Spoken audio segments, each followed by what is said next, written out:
Yo, what's up, everybody? Welcome to episode 155, one of the last 10 fucking episodes, and then I am out of here. Out of here as far as the shows go. Real quick, before we get through anything, the show is sponsored by Herps, all right? Greatest locally run show circuit in the country. On July 18th and 19th, they're going to be in Slidell, Louisiana. On August 1st and August 2nd, they're going to be in Oklahoma City, Oklahoma. Shit, goddamn hell, fuck. Let's see, August 8th and 9th, they're going to be in Corpus Christi. The 15th and 16th of August, they're going to be in Taylor. They're going back to Baton Rouge, Louisiana on August 22nd and 23rd. And they're going to be in Bryan, College Station, Texas on August 29th and 30th. If you get the chance, fucking go to a Herp show, man. Fucking, you know, you're not going to hear about them much, on this show anymore. So go tell Sean and Lori what a fucking killer job they're doing, and email them at info@herpshow.net. And just go to herpshow.net if you want to see the dates that I just listed there. All right. It's been a week. Okay. It's been a week. I've been getting clips from troublemakers. Okay. Fucking troublemakers who want me to fucking rant out loud about other podcasts talking about shit that I talked about a year ago. And they all said I was a piece of shit and I was the enemy of the fucking hobby. Now they're talking about those same ideas like it's their fucking ideas. Okay? Okay? I don't know. I got about 6 clips this week about, people talking about pet market, people talking about pump and dumps, people. They're doing everything except saying the word pump and dump. You know, it fucking aggravates the shit out of me. And when I did it, it was like, oh, look at Chris. He's biting the hand that feeds him. He's fucking around. Got those other 2 idiots on the fucking West Coast, don't even know what white glove is, and they're fucking talking shit about me. Look, this is fucking aggravating, man. All right? I'm way happy I'm leaving. And I'm sure so are they, okay?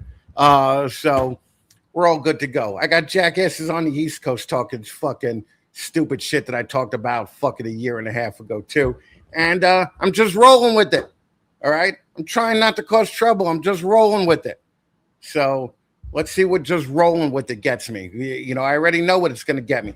It's going to fucking get comments where the narrative starts to get changed, where Chris isn't just leaving. You know, he probably has health problems. Ever since he lost his leg, he's not the same.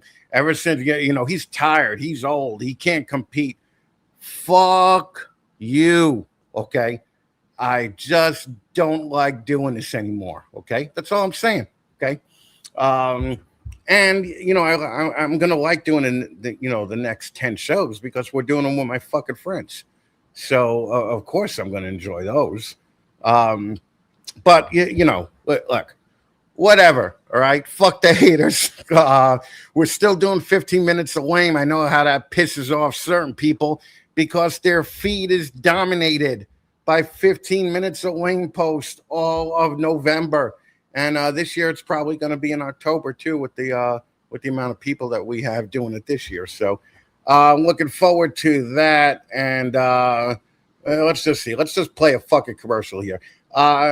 Listen, this is my good friend Patrick McKnight, okay? Or Reptiles. I think. Play.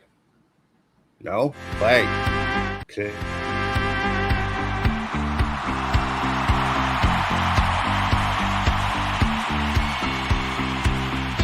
Have you been to a reptile show recently? Hundreds of vendors, thousands of animals, and an average of less than 20% of those vendors making any money at all. Have you been to Morph Market recently? There are currently over 40,000 ball pythons for sale on the Double M, with many animals staying there for months, sometimes years at a time. In this insanely competitive marketplace, what are you going to do to stand out? I'll tell you what the you're gonna do. Aura Reptiles offer premier consultation services on everything from breeding plans to current market trends. Patrick McKnight has been one of the most successful mainstays in the ball python hobby for the past 15 years and can assist you with pairings, marketing plans, and advertising. Be smart enough to know what you don't know. Then learn about it from Aura Reptiles. Check them out on Instagram at Aura Reptiles and get in touch with Patrick McKnight today. Get in the f***ing game.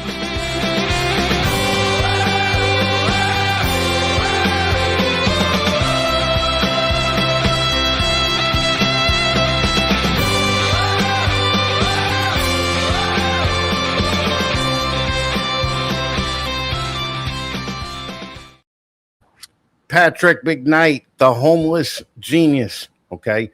Love him. He's going to be on one of the next 10 shows. All right. Let's just say hello to everybody in the room real quick and see what we got here. We got Mike Snyder. Mike Snyder is apparently the guy that runs the Mutation Creation Patreon. I just met him today. Thanks for coming, brother. Constricting Creations. What's up, brother? Thank you for stopping by. I appreciate it. My girl Ash, who's been a tremendous help to us with Deeds Not Words. Love you, Ash. Thank you so much for all of that. Motor City Morphs, what's going on, brother? How you doing, man? Hope you're well. Blind Mike, fucking love him. Listen, it was Blind Mike's birthday a couple of days ago. I would like everybody to just deluge his fucking inbox with happy birthday blind boy messages. So happy birthday, brother. RWO, Ken, RWO was a huge help in getting Deeds Not Words to hit that $10,000 mark for the disabled vets. So thank you very much, Ken. Pie Man, what's up, Dwight? Fucking thank you for stopping by. I appreciate it, man.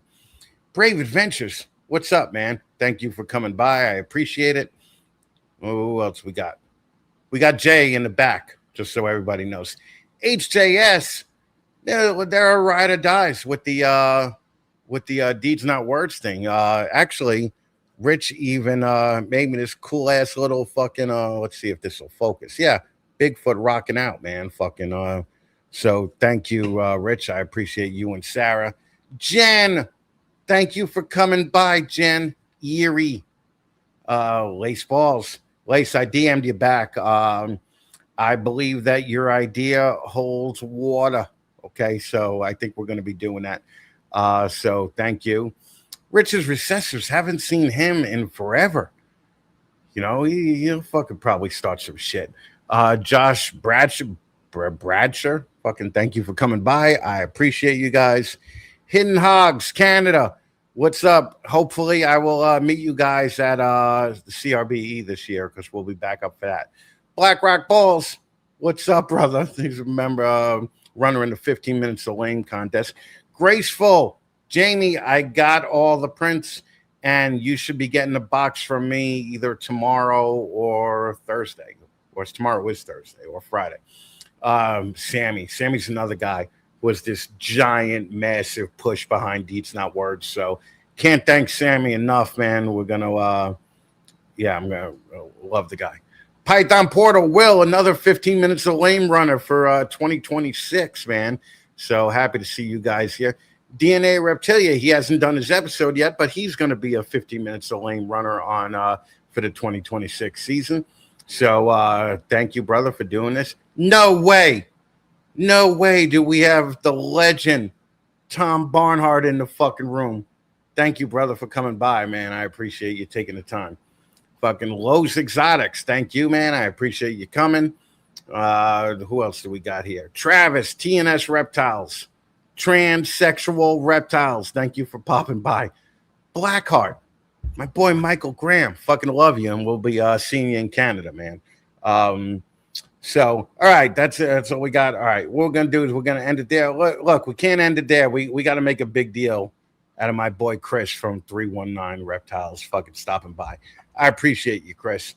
Listen, anybody that wants to throw a super chat and we'll ask their questions to Billy or Tara tonight, or if you just feel like being generous, we're cool with that. I'm not above fucking asking for super chats. I don't give a shit.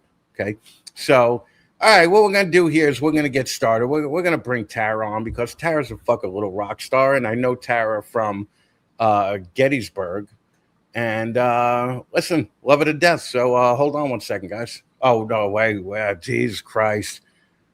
We gotta fucking play the ad from King Shit at Turd Mountain right now. Hold on.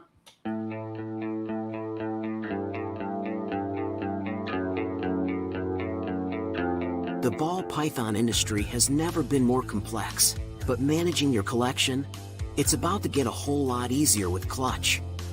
Created by Canova, Clutch is the cloud-based platform designed to streamline your entire collection management. From creating and searching your inventory to visualizing your breeding projects with powerful analytics, Clutch does it all.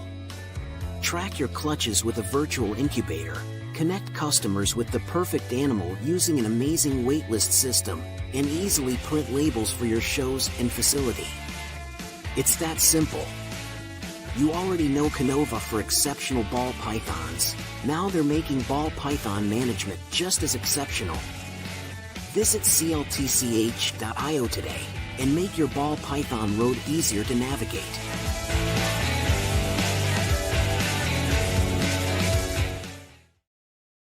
All right, everybody, listen. Go pick up and start using Clutch. Stop being lazy bitches, man. All right, fucking keep track of your inventory. Do your fucking thing, man. Do it right. Do it when you only have fucking 12 animals, not when you have 600 animals, because you'll never stop or you'll never start. Justin, one of the good ones. He wasn't one of the people I was talking shit about or will be talking about shit in the coming weeks. He's not one of them. He's one of my friends, and he's going to be on one of the next 10 shows as well. All right, hold on.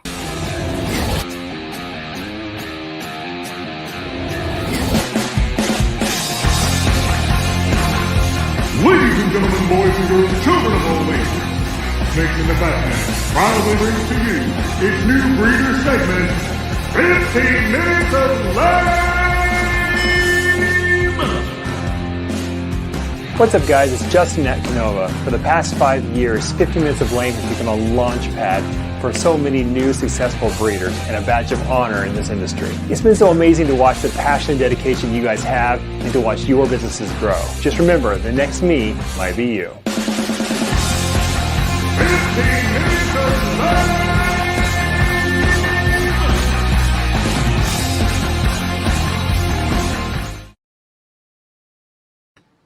Well, I just want to make a correction. 7 years. For the past 7 years, we've been this killer addition to the community, always having fun, doing shit right. Tara, Voodoo Dolls Royals, what's going on? Voodoo Doll Royals, what's going on? Hi, Chris. How are you? Not a whole lot. Thank you for coming. Thank you for having me. Well, I'm just going to get right to it, all right? Because that's what we do here. We're going to put 15 minutes on the clock, and you're just going to pimp your shit. Now, give me the elevator pitch for Voodoo Doll Royals. So we are a small hobbyist breeder of ball pythons. We do look forward to getting into Sonoran boas and carpet pythons in the future. It is just me and my husband. Mainly it's me. He kind of supports financially, and he does help out, in the background with the snakes and things, but I'm the face of it. I'm the one who really wanted to start doing this, and he's been super supportive about it. Have you been happy doing this? and I mean over the last 2 years, 2 or 3 years. Yes, I am ecstatic. I have ADHD and I have anxiety, and the snakes give me a grounding point.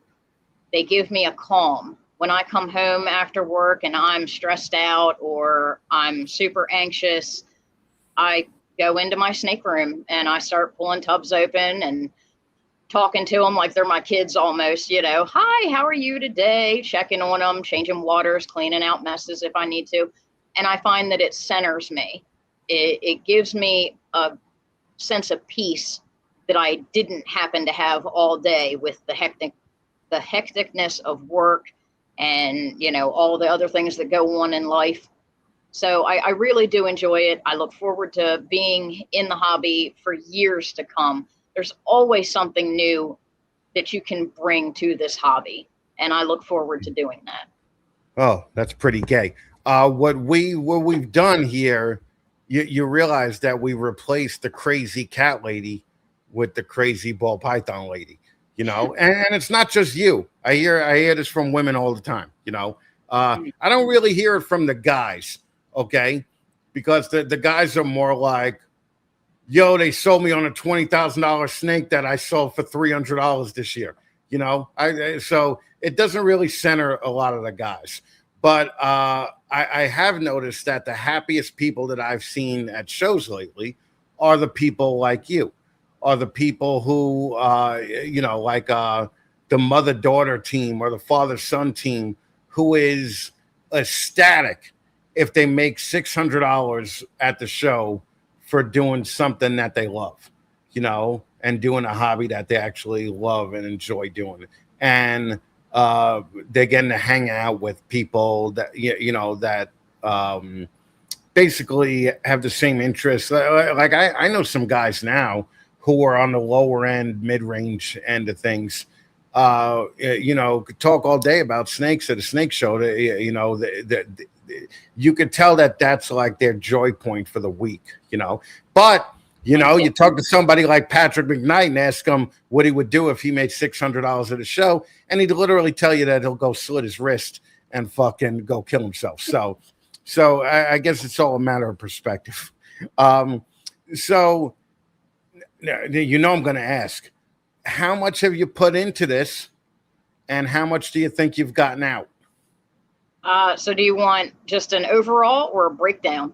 No. I want a real world number where you tell me how much money you asked your husband for and how much money you've given him back from the day you started to yesterday. So we have, between me and him, we have put about $25,000 into racks, supplies, the animals themselves. We have an $800 a month rat bill that he covers the majority of. And to date, he's probably gotten back maybe $2,000. $2,000. Okay. Well, and how long have you been doing this? So we started 3 years ago. We had to obviously wait for things to grow up and be of age and size to breed. Last year was our real starting year. We had like 1 or 2 clutches the year before, but last year was our real starting year.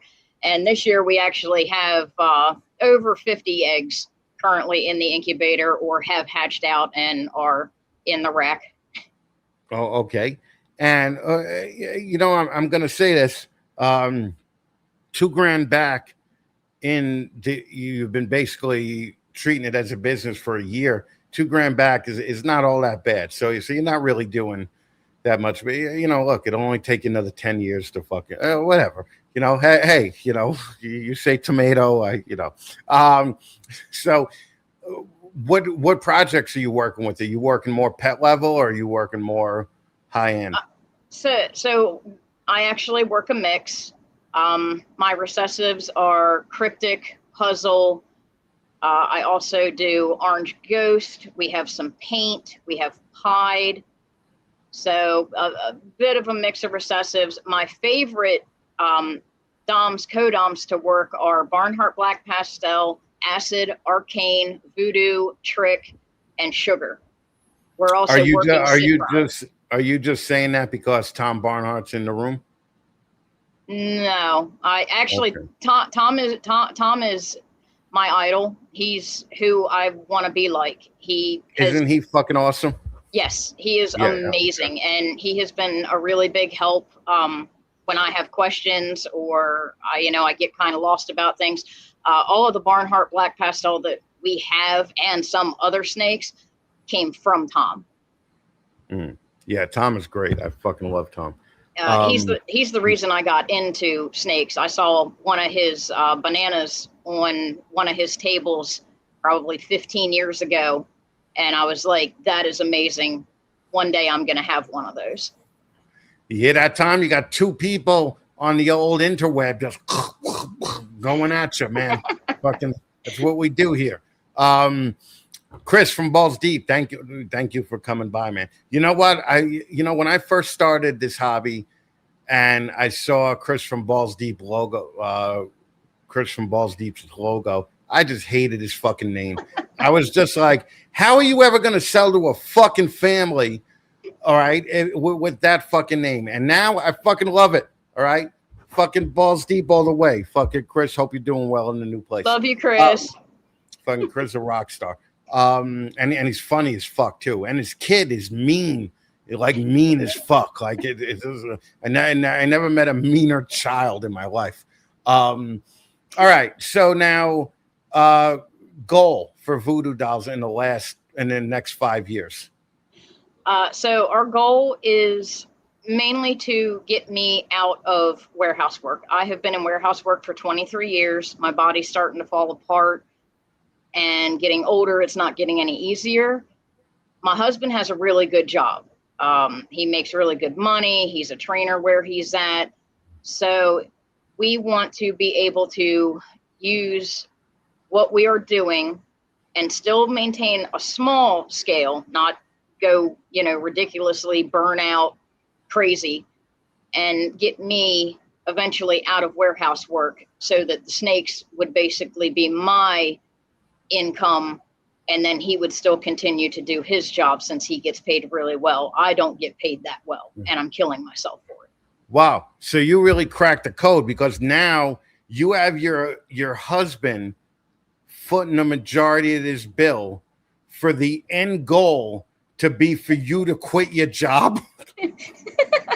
It was his idea. I don't know if it was. All right. My hubby loves me. Look, I'm not saying he doesn't. It's pretty obvious that he does. All right. If he's doing shit like that. Okay. So now, listen, have you ever done bigger shows like Tinley or Daytona or any of those?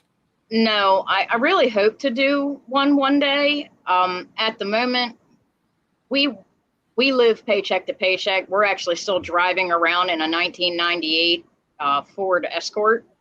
So it wouldn't even make it. Man, I wouldn't even say. Obviously, this is your first podcast, right? Because you don't know what not to say. You're like, my car, yeah, it's a piece of shit. I can't go anywhere. Like, fucking. Okay. We do a lot of local shows, up to about 2 hours away. Okay, yeah, fucking 2 hours though. I mean, even that's like Gettysburg is 4 hours from me, and I fucking hate that ride. It's just fucking torture. Have you ever been to any of the big shows or no? No, we're hoping to actually do that next year. I really would like to get to the October Tinley. That's actually 1 month where we don't really have a show that we have to do. So I would be completely free to be able to, go and actually do that and not have to worry about the commitment of having to bend a show myself. Right. I also really want to go to Bob's show, just because I've never been to Georgia, and I think it would be really neat to actually get to spend maybe a week or two in Georgia. And Bob's show kind of gives me the excuse to drag my husband to Georgia. Yeah, no. I listen, for all the disagreements that me and Bob have, Bob puts on a fuck of a show. Like, I mean, it's so good, And then Tinley was just last weekend, right? They had the new show. But I don't know. I didn't hear many good things about it. So, I heard it was more like a flea market than anything else. And so you could probably skip, the June show and just do straight with the March or October show. All right, let's talk about some sponsors here. All right. I don't think you're going to do too good here. Okay. Probably not. Do you use Reptichip? No, we use Cypress. Fuck you. JT gives you a big old fuck you. Okay. Sorry, there's nothing we can do about it. Have you ever been to a herp show? I don't think you have. If your car can't make it to Tinley, you're probably not going down to Louisiana and fucking Texas. No, Sean not Gray. yet. Sean Gray gives you a big old fuck you. Okay. When you do ship you ship with Redline? We haven't shipped anything yet, but I do plan on shipping with Redline. I've heard nothing but good things. I don't even know because of the old shithead at the Double M. I don't know how long Redline's going to be around. But if they're currently around right now, they give you a big old fuck you because you never used them. Okay. Do you have a Sea Serpents rack or incubator in your house? All of our racks are Sea Serpents. That's what I want to hear. Every 3 months when we see him at Gettysburg. That's what I want to hear. Chris does not give you a fuck you. Okay. Have you ever been to Show Me Marketplace to shop or sell? I've been there to browse. I haven't put anything up to sell yet because obviously we currently aren't shipping. Mickey Myers gives you 2 fucking big old fat middle fingers. Okay. Oh, Jesus Christ. Yeah, no, I knew this was going to happen. I just had a feeling. Okay. Have you ever bought anything from Recoil Reptiles? No. Alan Britton gives Tara from Voodoo Dolls a big old fuck you. There we go. Okay. Have you ever bought a snake from Canova? Wish I could afford a snake from Canova. Justin feels nothing for your financial bracket. Fucking, he gives you a big old fuck you too. I'm guessing you don't use Clutch to organize your shit. Nope, I use Husbandry Pro. Great fucking, listen, great fucking, listen. I have to say this, but, you know, Justin gives you another fuck you for that, okay? You remember a U.S. Ark? No, not yet. Man, you're like, fuck those snake people. Fuck them, we don't need them. I wouldn't have said that. I would have said yes, but you can't go back. Fucking Phil Goss gives you a big old fuck you. Now, when you shed test, who do you use? RGI. Do you watch this show at all? Have you ever seen this show? Fucking Phenome and Charlie give you a big old fuck you. Well, so I've actually only shed tested 2 snakes, and Phenome doesn't have the genetics for what I needed to shed test for. I don't know. Fucking listen. If Phenome doesn't have it, it could have waited. Okay, so that's all I'm saying. All right, now how could people reach you if they want to reach you? So they can reach us. We have Morph Market. You can reach me through there. I don't have anything up currently. Instagram, Facebook. Instagram's the best way to reach me. The drama on Facebook kind of keeps me shying away from it. So I spend isn't more time on Instagram the same amount of drama? I don't see as much on Instagram as I do on Facebook. Okay. Well, it's all under Voodoo Doll Royals, right? Yes. Okay. Do you have a YouTube channel? I have a channel, but I haven't created it. It doesn't matter. Okay. Listen, I'm going to do you a solid. Okay. Next podcast that you go on, you're going to fucking call me a day or 2 before, and we're going to tell you what to and not to say. Okay. Okay. Sorry. I have no filter. No, I don't care. You did great. You fucking know that. Yeah, you know I fucking love you to death. I even facilitated a deal with you with Sammy, right? Mm-hmm. We did that display thing. Yeah, fucking. I was just throwing Sammy's money around that day. I was like, what if he gives you $200 off? Will you take it? Right? Oh wait, a display? No, that wasn't me. No, we didn't. We got a snake. We picked up a snake from Sammy at this last Gettysburg, but we did not pick up a display from Sammy. Oh, I thought I had something to do with that. Okay. It must be some other pirate named Tara. All right. Well, Tara, thank you very much. Everybody go follow her on Instagram. Throw a little drama her way. She loves it. Okay. She can't get enough fucking drama. All right. Thank you for being here. Again, it's Voodoo Doll Royals, right? Mm-hmm. Yeah. Thank you for having me, Chris. Go follow her and put out a fucking YouTube video, okay? Yes, sir. All right. Good. I'll talk to you in a little bit. Thanks again, Tara. Bye. Bye.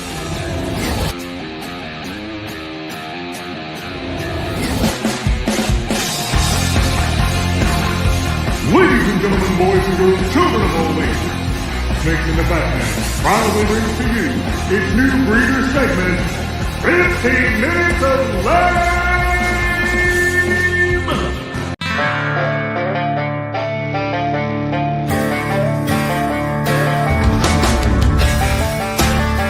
At Recoil Reptiles, we understand your reptiles deserve the best.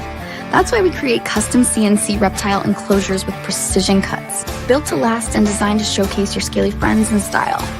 With over a decade of experience, we craft enclosures up to 8 feet long, tailored to fit your needs and the needs of your animals. Whether you're a hobbyist or a breeder, we've got you covered with enclosures that are as unique as your reptiles. And we deliver to shows in Texas, Louisiana, and Oklahoma.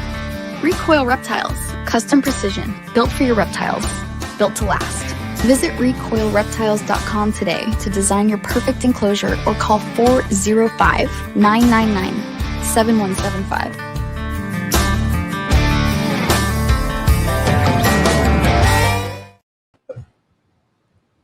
William Rose. What's going up, on? my friend? How you doing over doing? there? How are you, sir? I'm living the dream, buddy. How are you doing? Same shit. Fucking, that's a nice backyard you got there, huh? That's pretty. That's back to nature, huh? It is. I love it. I love being away from the city. Should have did it many years ago, but very happy with the move. Love it here. Not going anywhere. Good, man. Good. So now you moved your whole place to your house, right? Yeah. I bought a 4,000 square foot building. 2,000 upstairs, 2,000 downstairs. So definitely a smart move, and I just love it. It's just awesome. Yeah, I could imagine. I would guess that you don't have any HOAs there in Canada, do you? No. No. All right. No. How close is your closest neighbor? Well, we got one across the street, and then I got one at the end of my property. Right. And then I got a big development that's going. I think it's just over an acre and a half, and they're going to be demoing it. It was an old. It had a few businesses. There was a house, and then there was like a car sales and a service center, and then they had a bunch of buildings that were housed for the summer, all the buses for the schools around here. Right. So it was sort of like was a multi-purpose property, and it's been abandoned for a long time, and someone just bought it. And so they're going to demo everything and put in some townhomes and I believe a small building, like a 4-story building. Right. So okay. It'll be good, but so quiet. It's, our town only has one stoplight. Dude, that's great. That's Love fun. it. Yeah. Love That's it. the dream, man. That's the dream. Because your place, I don't know about your house, but your shop was in the middle of Mississauga, right? Etobicoke. Okay. Tomato is so close. Yeah. You walk across the street, you're in fucking Mississauga. Right. But yeah, so this must be fucking heaven, huh? Like, oh, it's amazing. We open up the windows, fresh air. You go outside to walk the dogs. You just smell the earth and the flowers, and you hear we get chipmunks running across the yard, and you see bunnies. We got frogs, snakes. It's like, holy shit, this is awesome. In the suburbs, all you smell fucking gasoline. You hear fire trucks and ambulances and police. Believe me, I live in the suburbs now. That's all you hear is fucking sirens and fucking it's honking. so quiet. Love it. Yeah. How far away is this place from your old place? About 2.5 hours. Okay, so it's a distance. Yeah. So Austin and I were looking at a facility together a while back, and then he's like, I want to move, because where we were going, we wanted to move up to Owen Sound, and that's up north. So I was looking up there too. That's where him and his girlfriend moved up to. Right. And we came out this way. So I'm basically off the 401, 7 minutes off the main highway. I'm about an hour away from London and an hour away from Windsor. So I'm in between London and Windsor. So for me to the U.S. border, to Michigan, is an hour, or Sarnia, about an hour. And it's better for me because when I was driving, so when you drive up north, you're like, if something happens in certain spots, you're fucked. You're lost. Like you're in the middle of nowhere, right? Plus, there's tons of snow up there. We're still in Canada. Up north gets dumped on. Here, you take the main highway. You don't have to go all these other little side highways and side roads. Right. We're on a fucking highway. It's main. It gets serviced, and it's a pretty big hub, right, for going back and forth. Like that highway is probably the most used highway in Ontario, the 401.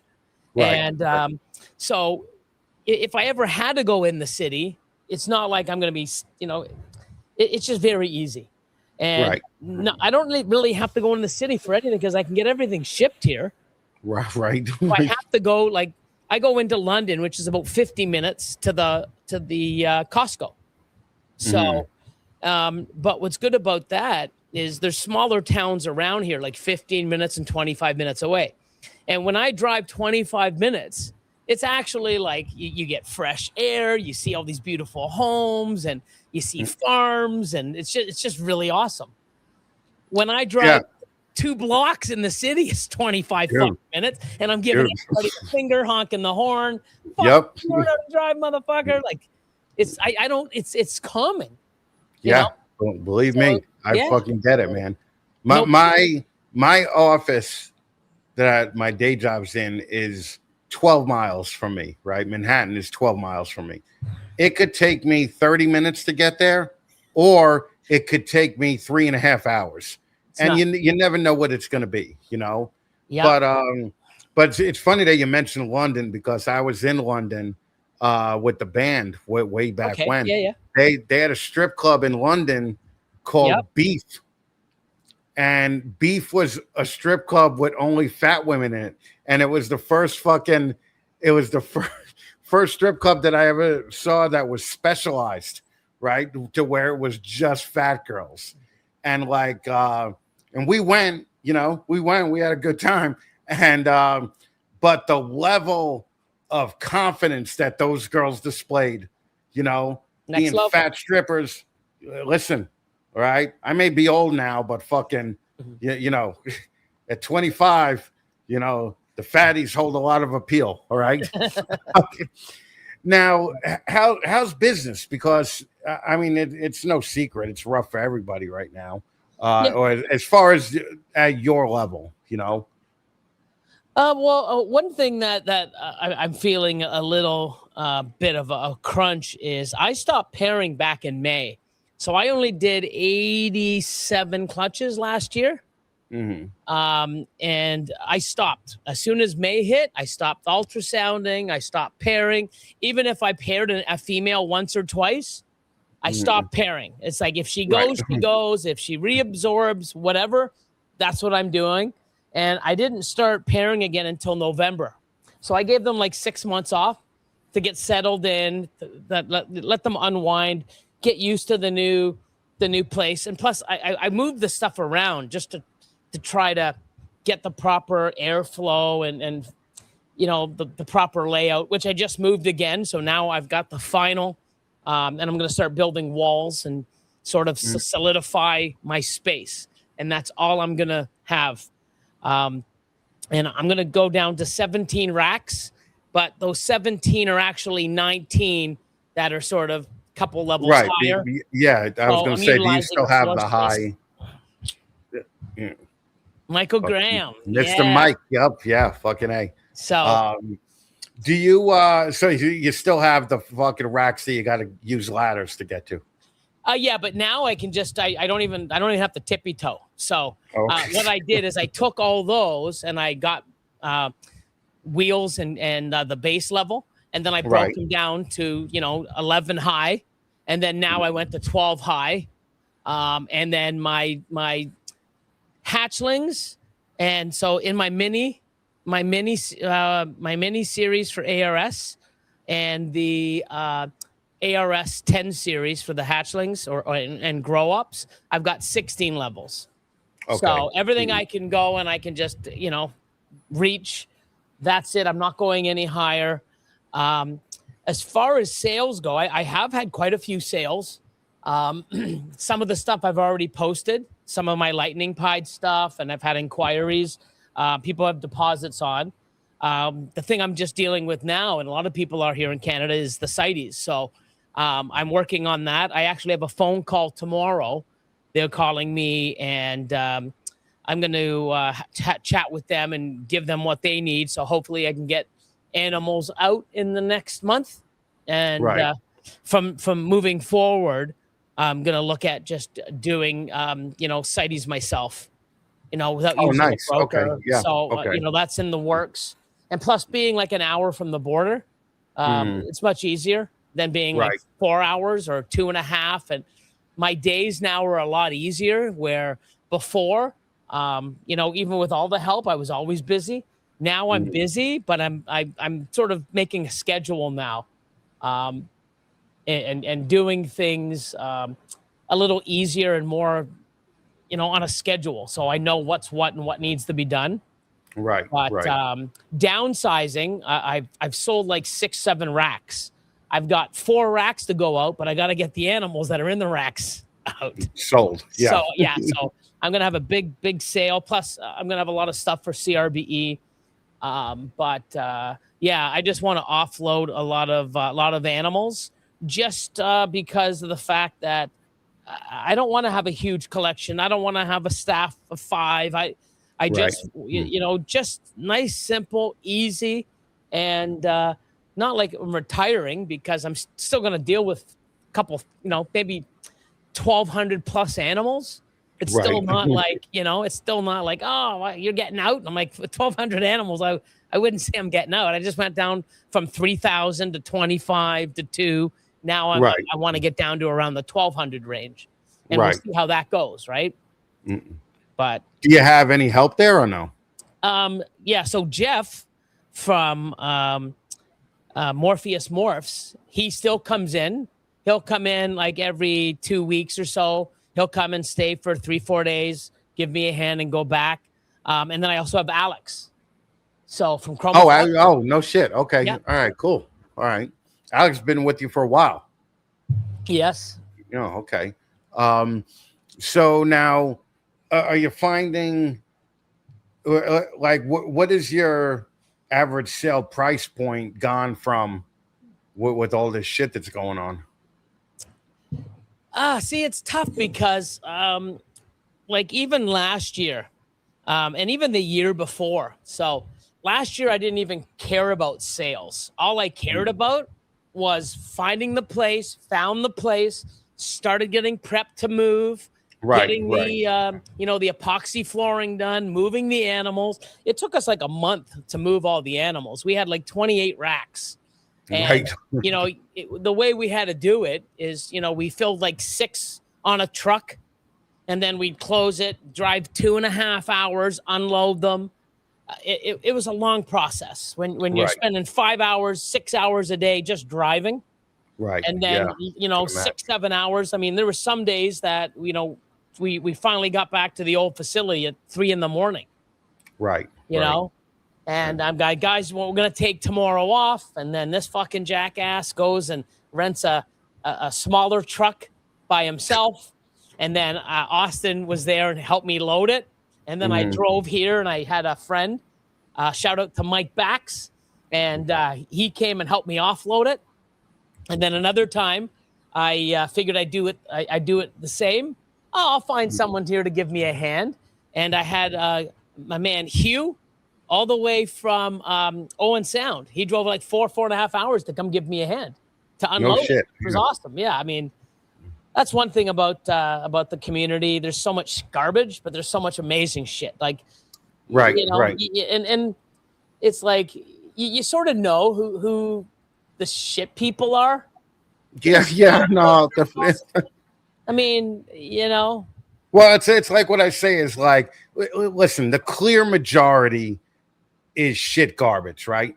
The problem is that the good people, even though they're a minority, they're so good that they make you want to stay in the hobby, in the community and everything. You know that's the problem, is that there's so many shitheads. And it's I just don't don't get it, because if we could even get like 20% more of the hobby being these awesome people, it'd be even better than this now. We'd be fine in it, right? So now, like, what do you like? You see the problem. I don't know if you have the exact same problem up there, but I'm sure you see the problems that the bigger guys have down here. Lately, over the last year or two, right? That it's become a lot harder to sell a $5,000 snake than it used to be, right? Oh yeah. So now there's people out there looking for specific animals, right? But there's also people out there trying to make it, right? Like I don't look to purchase snakes at the beginning of the year. I'm trying to hit those snakes. If I don't hit them, then I go look for them. Right. So, I start shopping September, October, November, because, by that time, usually I would say 70% of my clutches for the year are done. And it's like, shit, I didn't hit what I wanted. I better buy it, or I got to hopefully hit it next year. I'm not hopefully hit it next year type of guy. I'll give it a fucking shot. And if I don't get it, for that male, I'll go fucking buy it. So I'm prepared for next year, you know? Right. So, we used to be the same way. We're like, why waste 3 years trying to make it when you could buy it? And I think the time investment is what fucking throws a lot of people off, because you think you're spending an extra $10,000, but fucking you're saving $30,000 in fucking time, right? Like fucking and it's not just with that animal, it's just with the 20 other things that you could be doing with it, instead of trying to hit that animal, but it's like here it's becoming painfully obvious, I think, as far as the people that I talk to, that the breeder to breeder business model is not really sustainable unless you're bringing in enough breeders to make that model sustainable, right? Yeah. So, and I think, many people have said this.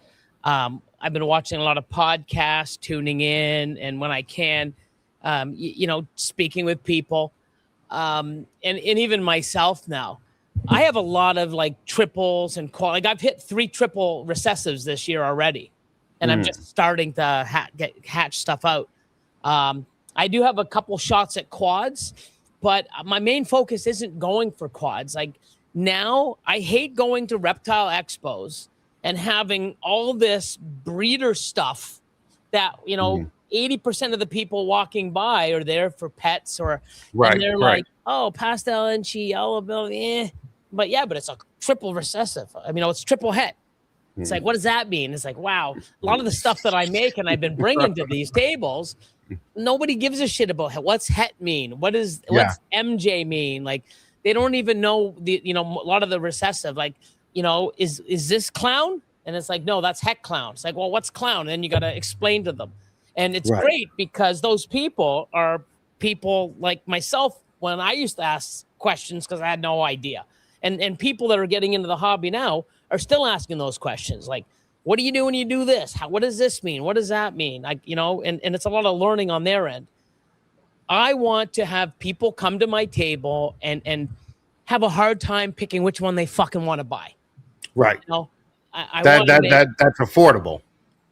Well, so I've had people spend up to $1,000. Actually, I've had people, more. But usually at a show, I've had people go, you know what? This is amazing. I've seen so many others, but this one I can't. This is incredible. Like, I'll take it for $1,000. Right. Yeah, of course. People are doing that now. Yeah. Where 10 years ago, 100, 200 was max. 100 to 200 was max. Now I think average it's like $400 to $600. Right. But people will spend a little more for that. Wow. You know, even with dogs, like, you know, people spend big bucks for dogs. But you know what? It's a one-time purchase. When people are buying their first snake, they're not thinking about, oh, I got to do this and how I'm breeding. I need one male with 4 females. I get the male next year. I get the, you know, here's the genetics I want. They want to buy a fucking snake that they look at and fucking love. They go, wow, look at this thing. And they should, because if you open up your tub or your tank or your display or wherever you're keeping it in, and you're not happy with that snake that's going to be around for 50 fucking years, you bought the wrong animal. Right. You should have spent more and got the one that you really wanted. It's like a tattoo, you know? I used to own tattoo shops, and I had someone come in, and it's like, I want that tattoo. And I used to have flash all over the wall, right? I want that one. That's $600. Oh, okay. I only have 3. What can I get for $300? And I'm like, hold on a second. You don't buy a tattoo that's going to last forever because of the dollar amount you got in your fucking hand. And I said, well, listen, this piece for $600, and back in the day, I don't know what they charge now, but we were $90, depending on the artist, $90 and $100 per hour. I mean, it's probably twice that now. Right. But, you know, back then. So what I would say is like, listen, you know, this is your first tattoo. That is a great tattoo. And if you really like it, guess what? We'll take your $300 now, because it's going to take about 2-3 fucking hours to do the outline, to do the shading, you know, and to get it done. Then, you know, you take it, you take care of it. And then when you get the next $300, you come in and we finish it off. And when you talk to those people like that, they get what they want. They're happy forever, because they're not going to sit for 6-7 hours and get their first fucking tattoo. Well, and also then you got a forever customer when you do something like that, you know. Same thing with the snakes. Yeah, this is what you do, and this is how you should do it, and this is what I recommend. And it's just odd how people now, like, I think before it was breeders, and the pet. Nobody cared about the pet level, right? And it was just there. Like, all of our crap went to the pet people. Whatever we had, pet people. Now it's come down. It's almost leveled off, where the pet industry and people coming to buy pets and spending a lot more for those animals, they're doing it. And I don't want to have people come by my booth and look at stuff that isn't visually attractive. It's genetically attractive or powerful, but they don't care about the genetics. Right. And I want to do a little bit of both. Like, so I'm trying to make my stuff that I want to do to make my projects move forward. And I'm still doing a bunch of combo stuff for my projects, but I'm also making some stuff that I know sell. And I said this on a live stream a long time ago. I made the first banana freeway in the world in 2015 and blew everybody away. I never made another one. Right. You know, I never tried, because I was never into, wow, hey, oh, these are fucking amazing. Let's make more to sell. No. What did I do with my freeway and super asphalt? Got it into clown and the pied and the asphalt. I'm still making amazing stuff, but it's at a higher bracket, and it's not as you know, like, I have a super asphalt triple recessive, triple het. It's an amazing animal for me, but you put a fucking banana freeway at a 10th of the price, I can sell 100 of them. Right, exactly. Yeah, that's the whole thing. I've never done that. I make some crazy Odie Calico stuff, and I've been making scrambler stuff, and it's just like, wow, I'm keeping it all. Now I want to make it so I can sell it, because when people come up and you see it in person, it's like, wow. Same with the enhancer stuff. Why am I not making more pastel enhancers that glow? They look like somebody took a yellow Sharpie and highlighted it. It's crazy, my adults. And I don't even want to sell them because they're probably one of the nicest animals in my collection. And it's just a pastel fucking enhancer. Right. You know? But when I open up tubs, people are like, oh my God, what's that? Like, it never fails. It's like back in the day with pieds. You could open up all these drawers. You open up a pied. Holy, what is that? I still get that to this day. Yep. So I want to start making more stuff that people love. You know? Yeah, no, I agree with that. I think that's the only way to do it. We had Justin on a Zoom call one time for the Patreon, and you know, I asked him, I was like, what are you going to do when the pet level animal becomes more appealing than the 20 gene, you know, 3 recessive thing? You know, like, just because that, like, what are you going to do when the pet level animal looks as good as that and people don't care about the genes? And Justin even said we're going to have to play it by ear because we don't really know, because that hasn't happened. And in the last 2 or 3 years, I think it has happened. Yeah, I mean, there's a lot of stuff that you can make that's similar, right? Right. Yeah. But right. The difference is, it's like a third or a fourth or a fifth of the price. Right. And if people aren't taking breeding serious or trying to keep, like, and I've been doing that forever, and I sort of kick myself because it was always like, raise the bar, raise the bar, raise the bar, raise the bar. But by doing that, you have all this stuff that's below the bar, and we didn't care about that because we had outlets, it would sell. Now we're pushing the bar, and there's no outlet for the misses, you know, the stuff that is below the bar. But now if you can start making stuff that is above the bar and below the bar that's almost as nice as the stuff above the bar, you're win-win. Right. I think as far as like the snakes that look similar to the other snakes, if the people buying them have no intention of breeding, then it better be pretty. It better be pretty, right? Well, the similarity is even the subtle difference is enough to just be like, I'm going with the cheaper one, right? Yeah. Because if something looks as good or, you know, comparable even, you know, if a $400 snake looks comparable to a $4,000 snake, the pet guy is always going to get the $400 snake. Mm-hmm. You know, but I think that the bar on the pet level stuff has gotten higher too, because now, you know, like when we were selling, you know, snakes, $500 would be the top, you know, that a pet person would buy, you know, if they're buying their first snake. And nowadays I've seen $1,500 snakes being sold as pets, you know, with no problem. So I like that it's gotten to that point, you know. So, you know, no. Jay, if you could bring up that last one from Iron Forge. Yeah, make cool shit and you'll be fine. Yeah, you know, that's all. Don't make the same thing as everybody else.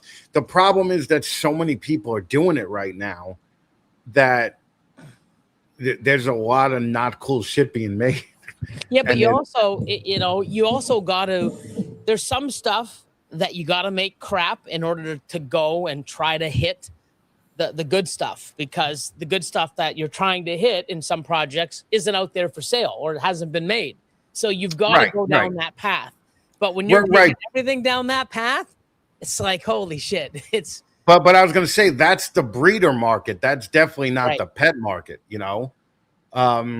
Have you seen a substantial decline in potential people that want to be breeders over the last year or two? Actually, not really, because I get a lot of people message me looking for certain stuff. And I even said this when I think it was on my Monday night. Someone asked a question. But I've done 2 expos this year. Last year, I only did 1. But 2 expos I did this year, you get people coming and looking for that and paying good dollars for that amazing pet that they can take home. Right. And then there's a bunch of other people. They got a list that's like, hi, this is the male I have, and these are the 2 females. I'm looking for 2 more with hopefully with this gene or this gene. There's people that are coming now, and they actually are looking. They have a fucking goal, and they're coming, and they've done their, their due diligence, and they're looking. It's like, okay, I have to look for another female or 2, and I'd like to get these genes. And they go out looking for those, not just before like, oh, that could work. I'll buy it. I'll take the male for free. Sure, why not? Like, it's a total different game. But I like that people are coming into it and spending more on these amazing pets, or they're coming in knowing what to do or having an idea of what they need to work with what they have. Where before, I would get lists on my Patreon people, and it's like, why do you have 7 males and everyone has fucking Mojave? You have 2 super Mojaves. Yeah, but one's a pastel super Mojave. Pastel super Mojave, super Mojave.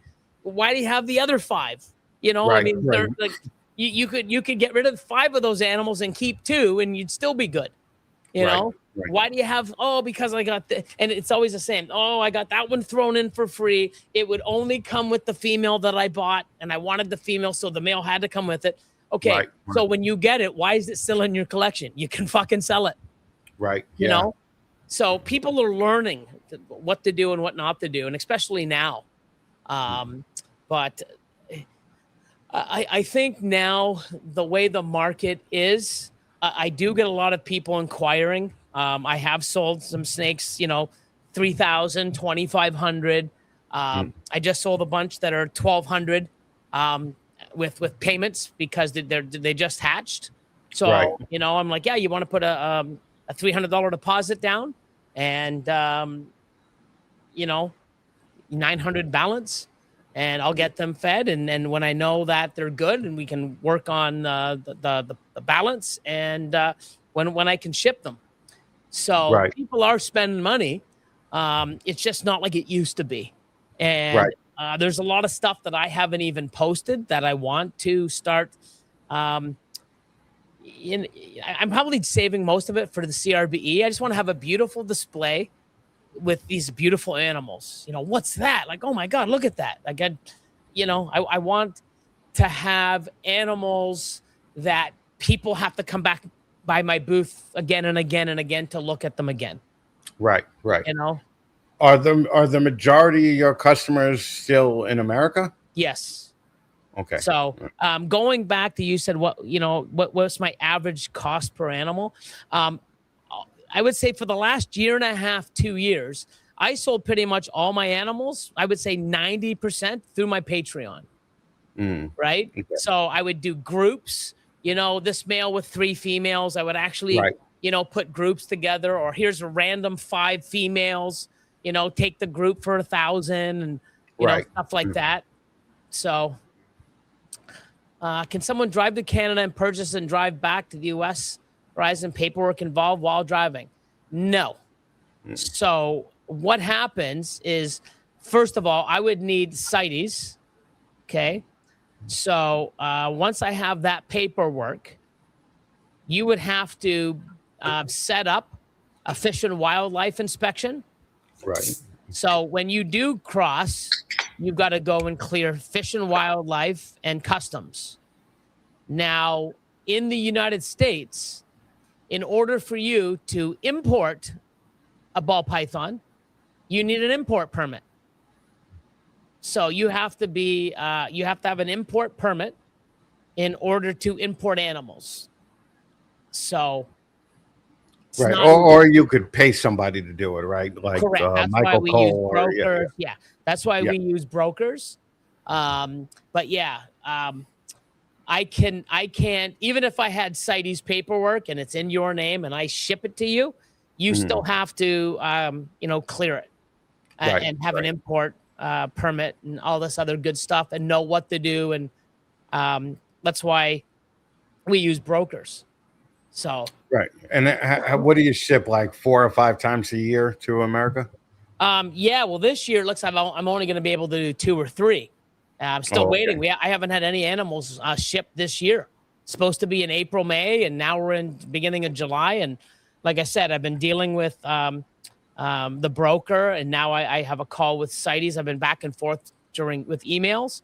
So they're supposed to call me tomorrow or anytime Friday after 1. So, once I get that, I'll have a little bit more understanding on what's going on. And then, I can ship some animals. Right. So now, let's just talk about this, because this is something that I'm kind of interested in, because I always said if I was to get back into breeding, this is the animal that I would breed. Scrambler, gene or not gene? Oh, that's definitely a gene. Yeah, I think so too. Yeah. It's that, like, and that's the thing. So, everybody's like, oh, we need a test. We need a test. Every single fucking gene on the planet that we've been doing for 35 fucking years, up until now, we saw Go with old our school. eye. Yep. We saw Yep. with our eye. Yep. And like even the monsoon stuff, I didn't even know I had it. And I've been making it since 2010. Right. And I've been holding back all these, like, look at this Mojave. This is crazy. Wow. Held it back. Well, it turned out to be Het Monsoon. And I held them back because of what my eyes were seeing. There was a difference. Like, look at the difference between this and this, and another clutch. Wow, look at this special. Look at this special. Right. There's nothing else in there. And there wasn't anything else in there except for the Het influence of the Het Monsoon. But I didn't even know I had it.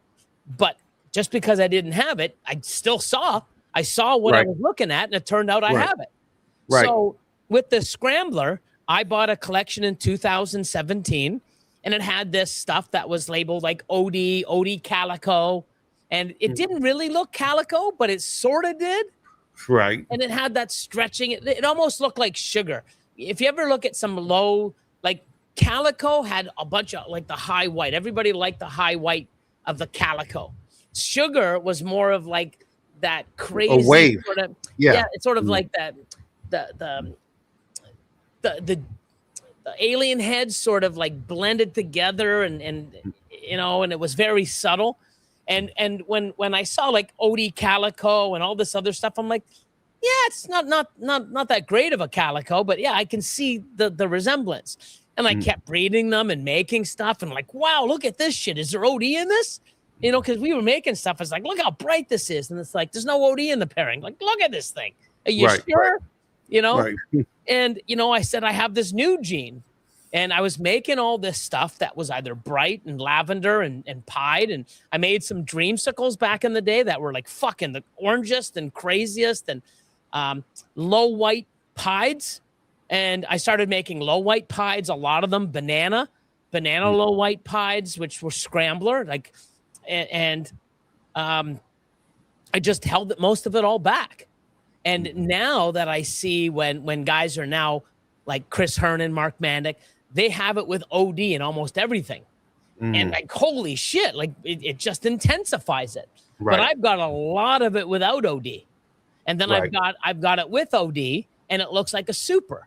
And like I bought an animal from Aussie in 2017. Okay. Or was it 16? I think it was 17. And it was sold to me as a banana enchi, super orange dream, yellow belly het pied, because he made the super orange dream enchi yellow belly pied. And I'm like, oh my God, I need that male. And he's like, oh, that's not for sale. I'm like, do you have another one? He goes, no. He goes, but I do have this male. And I'm like, fuck, I'll take it. Got him to size. I bred him. One clutch in 2018. Half the clutch was OD and half the clutch wasn't. So I message Ozzy. I'm like, hey, man, like, I didn't get OD in every single animal. He goes, are you sure that was the right pairing? Blah, blah, blah. And he says, check out next year. And next year I did 3 clutches with it. Same thing. Half the clutch was OD. Half the clutch wasn't, or give or take. Right. And he's like, it has to be. Look, here's I get it. Like, it sure looks super OD. And it wasn't super OD. It was an OD Scrambler, because half the animals that I have that I've got as adults now, I'm looking at them. I'm like, fuck, these are the nicest fucking animals I've got. Look at these. Right. And at the time, he saw, and it like OD and Scrambler looks like a super OD. And that's why a lot of people are like, oh, how is it possible that Scrambler's all over the place? Well, I bought an animal directly from Oz as a super OD, and it was an OD Scrambler combo.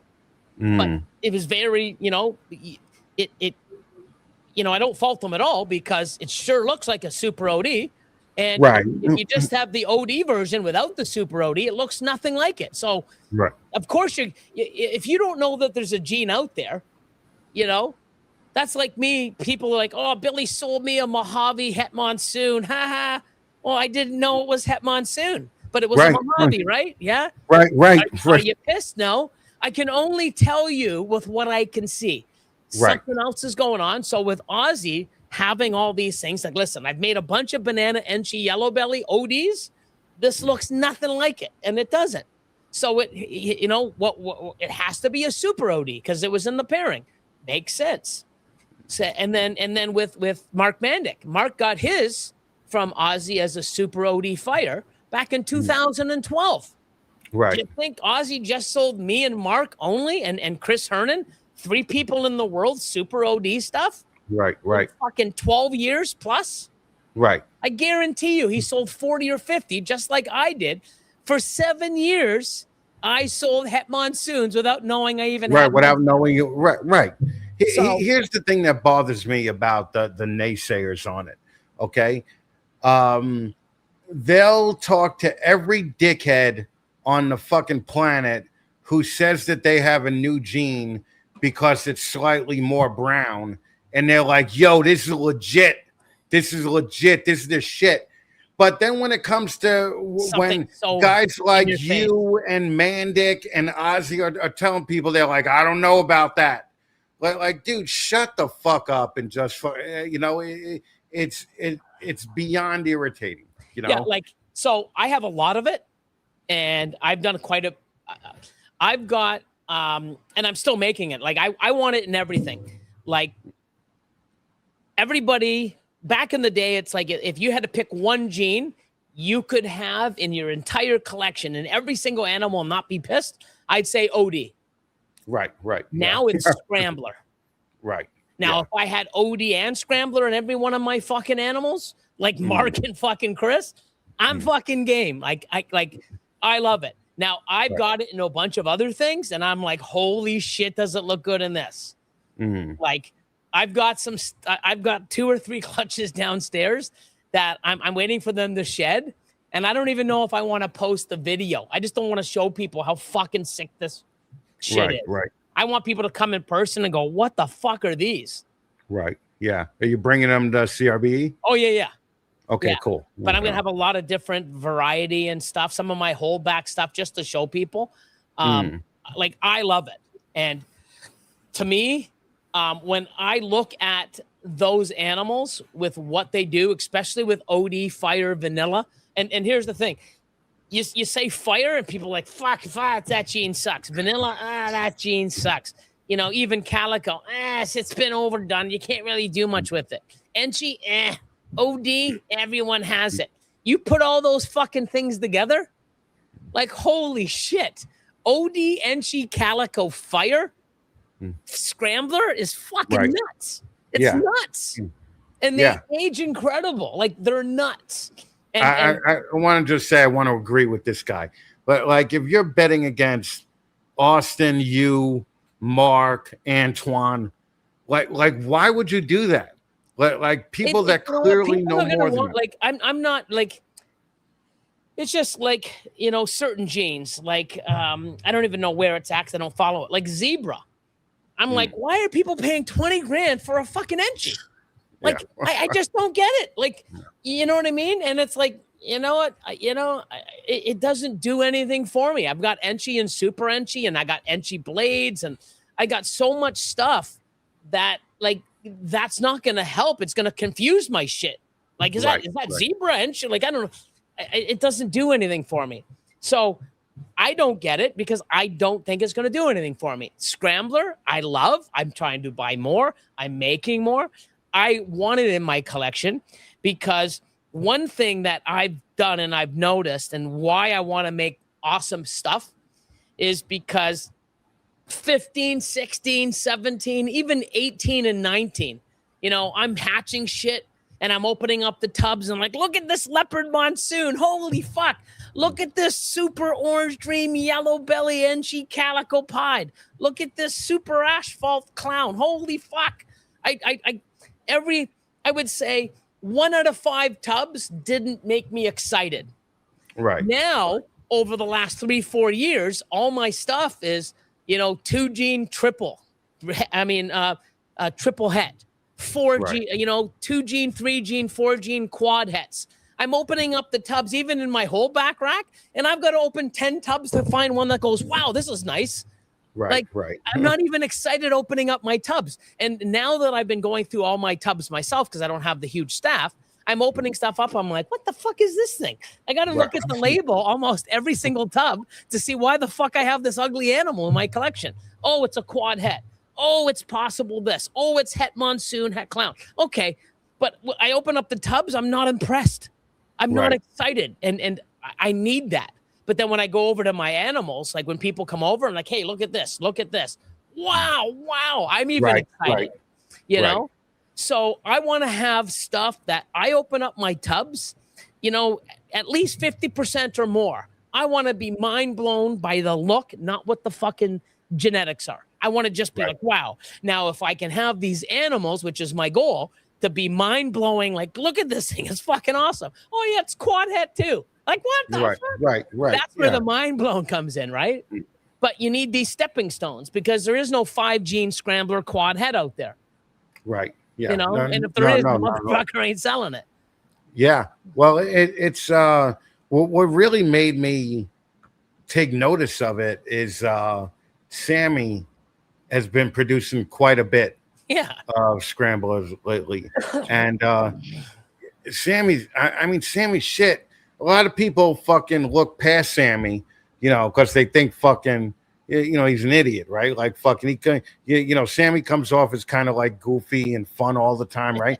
But Sammy is putting out some of the best shit that I've ever seen in the United States, right? Like, and Sammy's just a dude in Connecticut, just doing what he loves, having fun with it.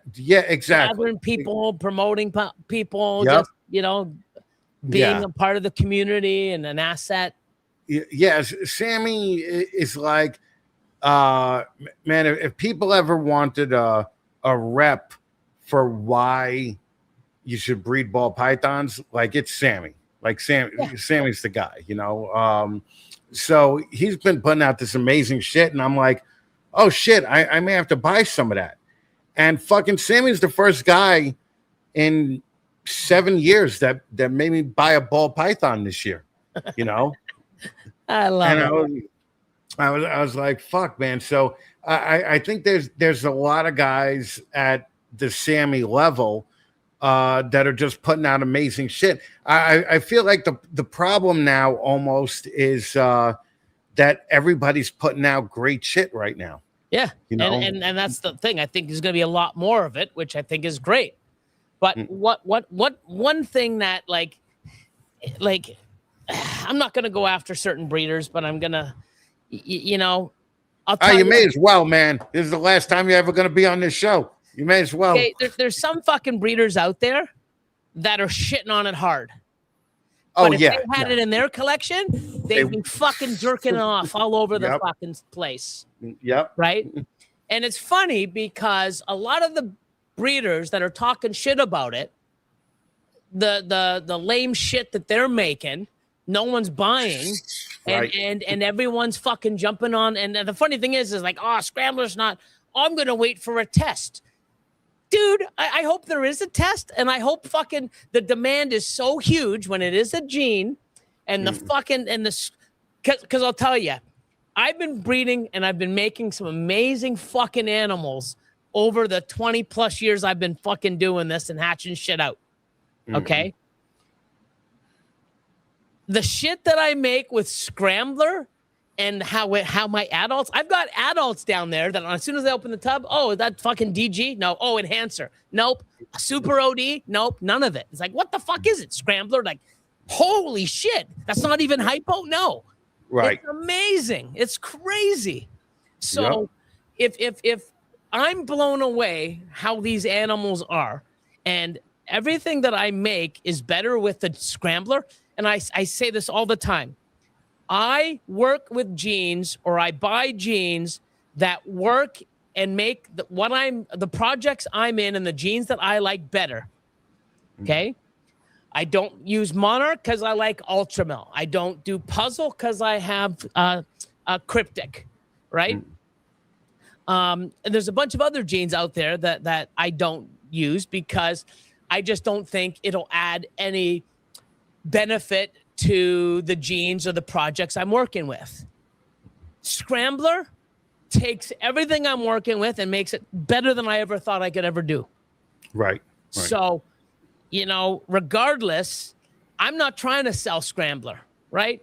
If you don't fucking believe in it, then don't. When you got to wait for the test to come out and, prove that you're a fucking moron because it's a gene.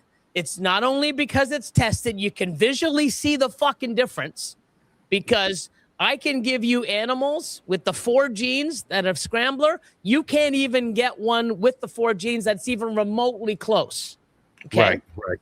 So I want to make animals that when you come to my table, you're like, wow, this one's so much nicer than those other 5 I've seen. Yeah, because there's Scrambler in it. They don't have it. Wow. Right. I love it. I want it in all my animals. I want it. And I even talked to Mark, and I'm like, I need a super OD Scrambler or super Scrambler of some sort, because I need more OD, Right. and people are like, oh, it's a line bred OD, or, well, it's not, because I probably have 80 animals that have no fucking OD in their Scrambler. And Right. I wish I had OD in them. Right. Because OD makes it better. Right. It's like people, there's certain genes that are out there. Spot nose is a shitty fucking gene, but you put it in fucking clown with some other combos. Holy fuck. Without spot nose, it would look like another shitty animal. Right. Yeah. You got to find the combo. But I'll tell you one thing, Scrambler and every single gene I put it in hasn't disappointed me. Right. Hasn't disappointed me at all.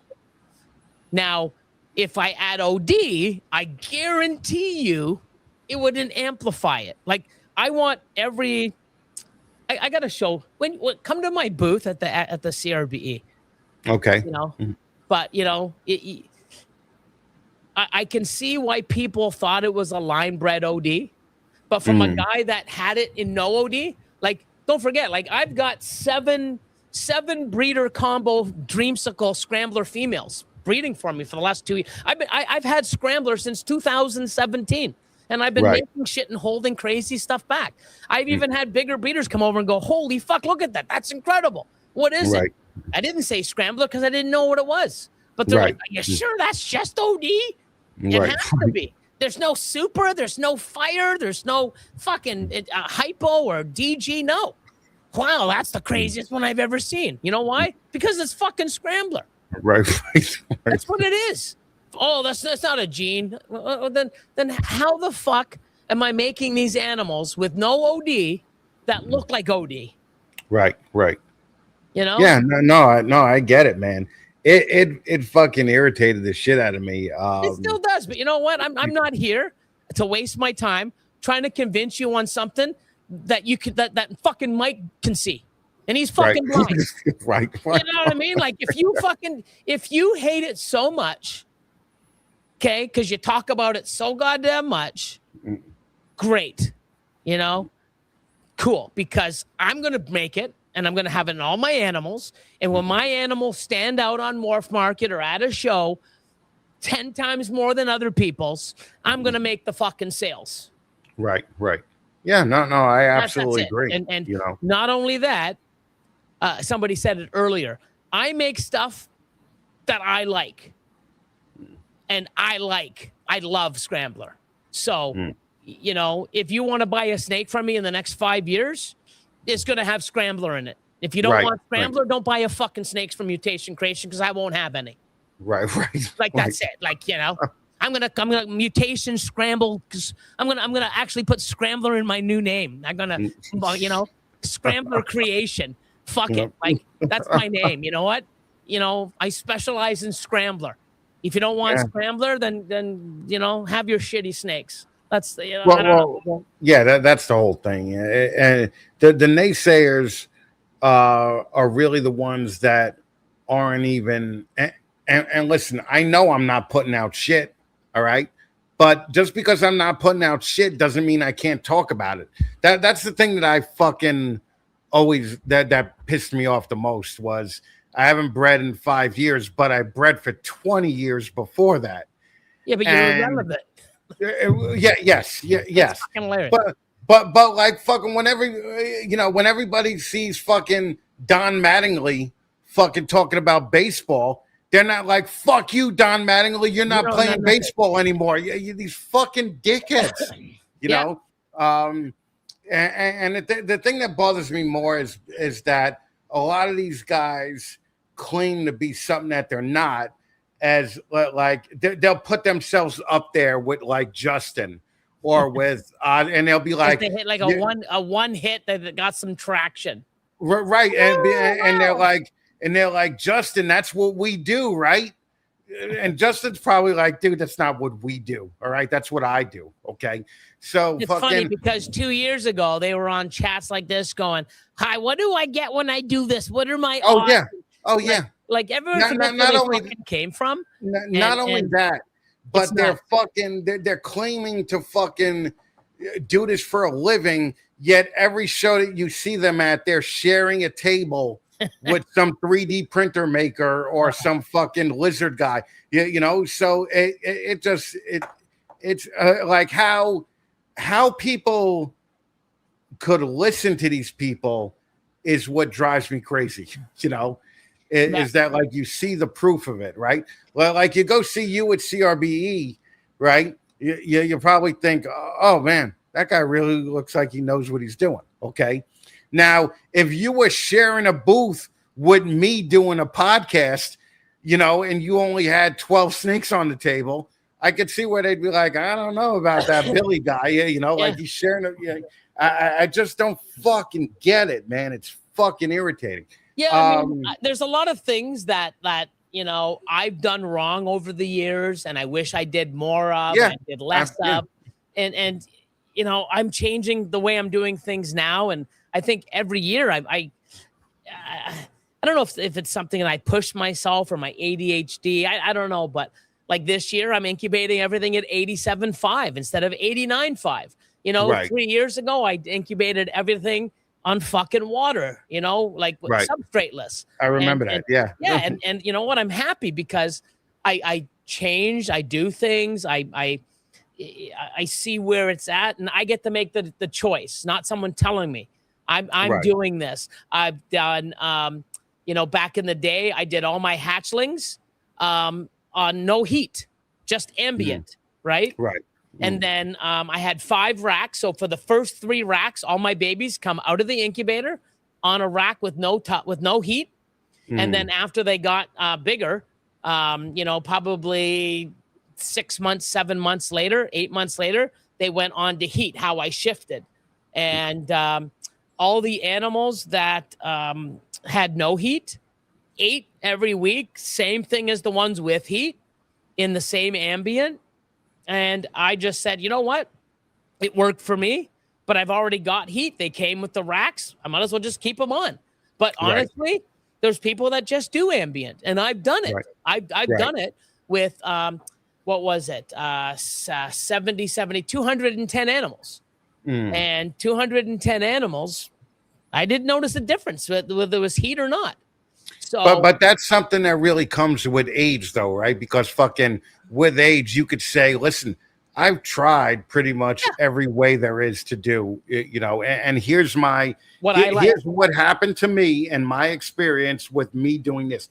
And you were never one of those guys to say, I'm telling you, this is the way to do it. you were always, I remember you prefacing everything, even in your earlier videos. I remember you prefacing everything with like, this is what works for me. 100%. It may not work for you. You know, you live. And I'm still the same way. Right, like right. Now in the winter, I'm trying to get my fucking humidity up. You know what I mean? You know, if you were spraying the cocoa and putting the water on the floor like I did in fucking Texas or Arizona, you'd fucking kill all your animals because it'd be like 200% fucking humidity. Yeah. Like, I don't know how high humidity can go up to, but, you know, 100%. Yeah, no, I think we're still learning that. Right? Yeah. All I know is those things would be fucking dropping, you know? Yeah, fucking A, man. So do what works for you. And like I said, there's so much information on there. Some of it's bullshit. Some of it's really good. And there's a lot of stuff in between. Work and see what works for you. Try it out. Right. You know, or talk to somebody. And that's what's good. A lot of people around here, I'm like, listen, I know that. Yes, it can work. But I'll tell you, you're going to have too much humidity if you do this, or you're not going to have enough. And, you know, I know, because I'm within a few hours, I'm in the same sort of climate. Right. And I've been doing this for 20 years. And believe me, I don't just do one thing and I'm always changing or modifying or changing this substrate or doing this or doing that, or, you know, trying this, you know, feeding every 2 weeks after like 250 grams. I fucking love it. It's been great. And people are like, oh, you're going to get less clutches. I'm averaging 6-7 eggs a clutch. I've got like four with 10 or 11. Right. And I'm feeding half. I feed every second week, sometimes every third, and I feed a smaller meal. And I'm getting the same fucking clutches size you guys are.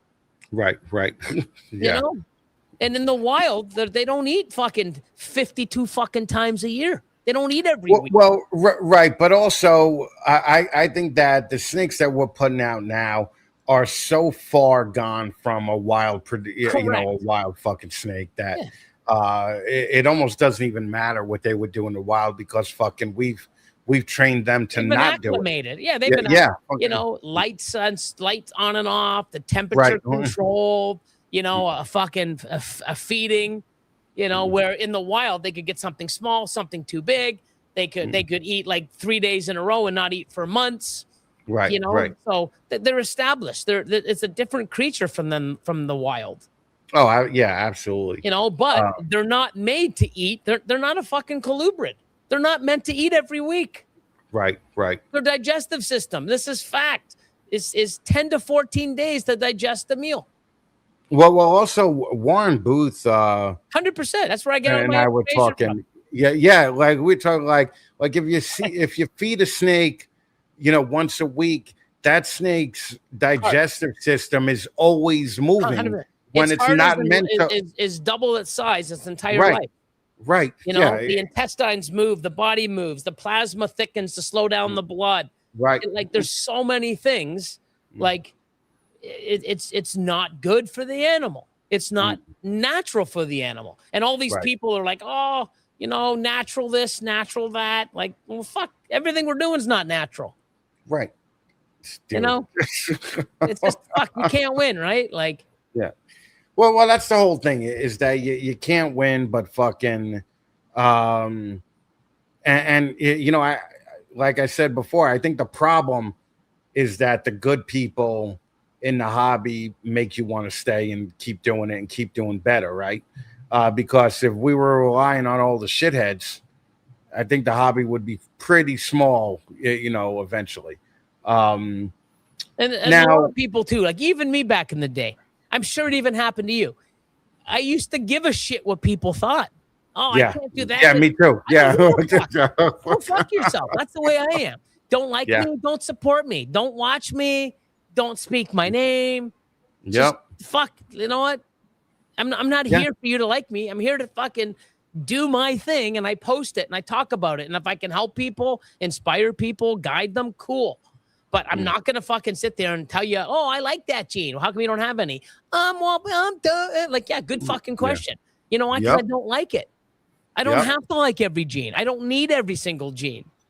And that's it. That's the whole thing. Like the attitude of the hobby, like I'm leaving, right? Like I'm leaving the hobby, right? Like fucking I'm stopping doing this show. People are getting what they want for their what they've been telling me this for the last 5 years to go away, right?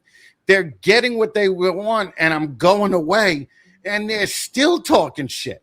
So because they're doing that, now I'm still going to be back once every month, fucking doing a rant on fucking YouTube and Fucking pissing right. off all the fucking people. Yeah, you know. So fucking, it's so fucking irritating.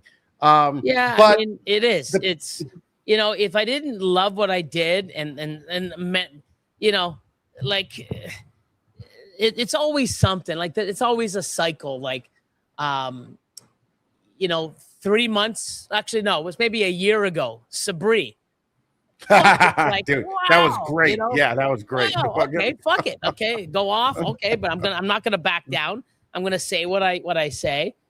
Cool. And then fucking Python Princess, that fucking yo-yo. Like, wow. Like, it's like they just come out of the woodwork, and it's like, dude, I don't know who the fuck you are. I'm always gonna say the same shit. I'm gonna be who I am. I'm the same off camera as I am on. I fucking say what I say. I leave it up. I don't fucking delete it. I believe in what I say, and I stand behind it. And if you don't like it or agree, that's cool. But where's he now, Mr. I'm the best. I'm the biggest. I'm going to take over fucking.